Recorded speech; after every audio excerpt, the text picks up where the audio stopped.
আজকের পাঠ শ্রী রামকৃষ্ণের জন্ম। তারপর একদিন সেই শুভক্ষণ এলো, ভগবান মানব শিশু হয়ে জন্মালেন। 1836 খ্রিস্টাব্দের 18ই ফেব্রুয়ারি, 1242 সালের 6 ফাল্গুন, বুধবার, শুক্ল দ্বিতীয়া তিথি। ভোরবেলা শ্রী রামকৃষ্ণ জন্ম নিলেন ঢেকিসালে। সেটাকেই আঁতুর ঘর করা হয়েছিল। তাছাড়া আর ঘর কই বাড়িতে? একটি ঠাকুর ঘর, রঘুবীর ও শীতলা থাকেন, আর একটিতে রান্না হয়, আর দুটি মাত্র থাকার ঘর। গ্রামের ধনী কামরানি দায়ের কাজ করলেন, কিন্তু জন্মাবার পর ছেলেকে আর খুঁজে পাওয়া যাচ্ছে না। কি হবে, কোথায় গেল?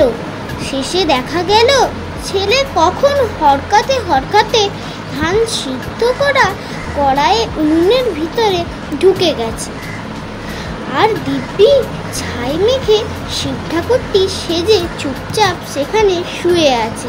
কান্নাকাটি নেই। ধনী তাড়াতাড়ি সেখান থেকে তাকে বের করে তার গা পরিষ্কার করে দিল।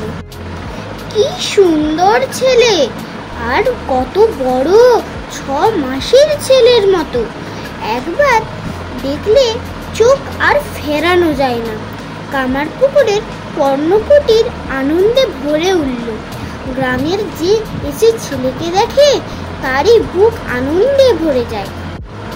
কামারপুকুর পল্লীর গাছে গাছে তখন নতুন পাতা গজিয়েছে, ফুল ফুটেছে কত, পাখিরা গান গাইছে।